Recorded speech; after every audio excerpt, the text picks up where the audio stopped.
So we're at number 15 now. We had a couple of Hearts players last week. We've got another one this week. This time it's Aaron Hickey, who you'd probably say is maybe a light in the darkness of a pretty dismal season for Hearts. He's only 17 years old. He's had a pretty impressive campaign. James, I think you were quite strong on him being this high up the list. What is it that Aaron Hickey has or has shown that has made you kind of pick him? I think the thing that really stands out for me is just the level of maturity that he brings to his performances, even though he's only 17 years old. You know, obviously everyone sort of took notice of him after the Scottish Cup final last season, where he was, probably Hearts' best player on the day. And, since then, he's just become a mainstay in the starting 11. I mean, he's played most games this season. I think he had a spell out of injury at one point. But aside from that, when he's fit, he plays. And this is probably another player who we're picking more on potential rather than current ability. Because I think when you look at what he's doing at the moment, it's very good, particularly for someone his age. But I think the feeling surrounding Hickey is that if he's this good already, if he's already comfortably, a Premiership level left back at the age of 17, what's he going to be like in 5 years' time? Because I've said this about a few players in this podcast series, but in terms of the raw ingredients, he really does seem to have it all. I mean, defensively, I think he's very sound. I think maybe going forward he could offer a bit more. I think we're starting to see that under Stendhal, certainly under Levine. He was maybe sort of pigeonholed to an extent. But I really, I'm very excited by him. I mean, I was looking through some of his stats and I thought I'd maybe compare him to Jeremy Frimpong, who obviously has had an excellent season at Celtic, and a lot of Celtic fans are really excited about him. But when you go through the stats, there's a lot of things actually where, in terms of their performances in the league, Hickey is either matching Frimpong or he's even better at in some instances. So both in terms of the number of defensive duels that he attempts and the success rate, he's better than Frimpong.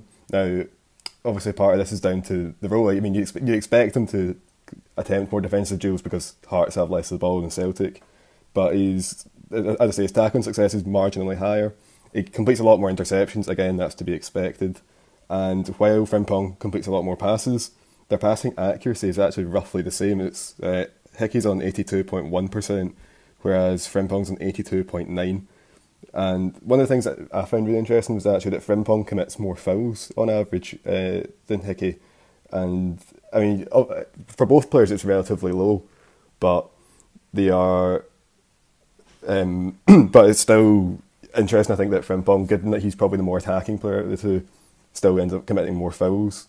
And I think that says a lot to the sort of calmness and composure that Hickey brings, in the defensive aspects of play at Hearts. And I need to remember as well, Frimpong's 2 years older than Hickey, which is, if Frimpong's probably considered by certainly Celtic fans at least to be the more exciting prospect out of the two. He's got a 2 year head start in Hickey, and yet Hickey's matching him in a whole bunch of metrics, which I think is really impressive. Obviously, it's no secret that Hickey is highly regarded. He's been linked with moves to England. Scouts watching him for all these big clubs, and I think everyone's pretty certain that he's going to have a big future in the game. But I think that it's important to recognise that even right now, he's still performing as well as one of the other really exciting young fullbacks in Scottish football, despite playing for a team that is bottom of the league, whereas someone like Frimpong plays for the best team in the league. Yeah, I mean, I think that's a really important point. I was actually just going to pick up on, before I threw over to you, Stefan, that you talk about maturity, James, but a lot of players that young, if you're thrown into a team who are really struggling, particularly conceding lots of goals, bottom of the table, they would maybe crumble and have absolutely no confidence, and it would really kind of affect them going forward. We've seen it happen to young players before and they've never really recovered, but I think it's a testament to that maturity and actually the level he's developed to already at 17 years old, that he is the mainstay in this team and that it's not affected his performance too much. He's never kind of shied away from it, and I think, like you touched on, I'm sure we'll get to it later on before we move on to the next player, I think the big worry will be whether they can keep hold of him. But Stefan, is there anything you'd like to add in terms of his attributes and why he's so high up in this list? I thought James put together an outstandingly comprehensive argument for him now, if I'm honest with you. There's very little I can add to that, and I agree with a large chunk of it. I thought the comparison to Frimpong is very apt, and it kind of underlines just how good Hickey already is. As a recent customer of Football Manager during this lockdown, I can tell you that we're certainly not the only people who value him, because he's probably one of the best bloody left backs in the game. But in real life, he's obviously shown a huge amount of talent. I think he really impressed Nation in that cup final that James referenced against Celtic last season, and I think he's just I think James hit the nail on the head there when he says maturity. He's not some flashy fullback or wing back who appears on highlight reels or dizzying runs to the expense of maybe even his team's own standing or defensive fortitude.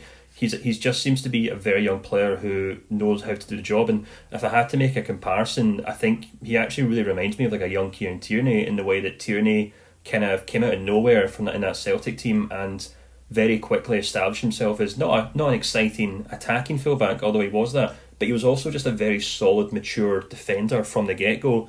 And that's kind of what stood Tierney out, at least in my opinion, from other kind of young prospects throughout Scottish football and throughout the years.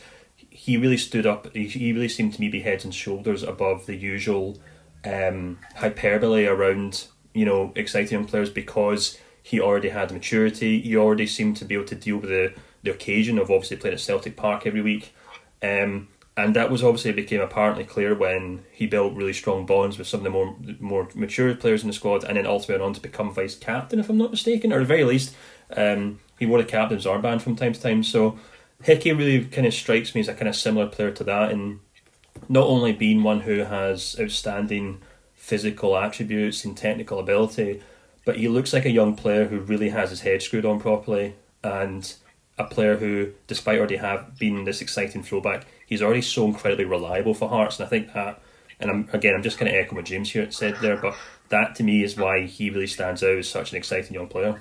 Yeah, I think Levine even said in the past that he's got a really good attitude. All he wants to do is just come in and train. It's no flash. He's just concentrated on the job at hand, and I think that kind of shows in the way, as you say, he's disciplined on the pitch, and he's, as you say, not kind of flashy. He's just a kind of good, solid, reliable player in that position at fullback. But I mean, he's also been asked a couple of times this season to kind of move over to the right and also to the centre as well, which, I mean, to varying degrees of success. But again, like, it's a lot to ask somebody, but I don't think Hearts managers would do it if they thought he wasn't able. I mean, just before we move on, I guess then, James, how much of a worry, or is the main worry now, whether they can actually keep him? Because we've heard rumours of big teams in England like Manchester City looking at him.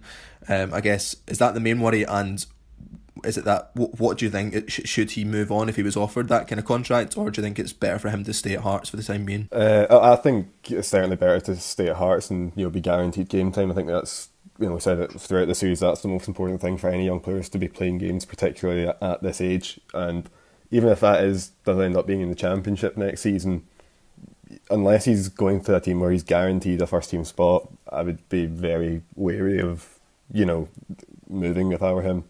I think one of the interesting thing though about the fact that the likes of you get teams in England that are interested, I think that's mainly down to the homegrown players rule. So if anyone signs Hickey before he turns 18, then they'll spend 3 years at the club before he turns 21, and therefore counts as a homegrown player, which in terms of squad registration for the Premier League and in Europe is actually really important, particularly for these teams like Man City or Liverpool or Chelsea, where they've got a lot of foreign players that don't really have that many produced by their own club. So in order to meet those targets, if you can have a good player who maybe he's not going to play in the first team, but he's certainly good enough to be on the bench or to come in if and when he's needed, and to have him count as a homegrown player, that would be really important. So I think if he does end up moving to a Man City or whatever, it'll happen pretty soon because of that deadline. I can't remember precisely when his birthday is. I'm pretty sure it's over summer. So you'd imagine that if they are going to make a move for him, it'll need to be within the next month or two, probably. Yeah, his birthday's in June, so you're probably spot on there. Stefan, anything you'd like to add before we move on to our next player in the countdown? No, I think again James just kind of hit the nail on the head there in terms of Hickey moving on. I think one thing maybe just to underline as well is, despite the kind of state Hearts seem to be on the pitch, they've obviously doing something very well in terms of coaching young players. There's a number of young players on this list for us. There's 2 or 3 who didn't even make it who are already in that squad, and you know, having had the experience of going up to Oriam, where Hearts do train through the week, it's a great setup. It's a great facility, and like I said, although they might not be getting the results in the pitch right now, they do obviously seem to have something working for them in terms of producing young players. So sticking around at Hearts would probably be an ideal thing for them for the time being, I'd say.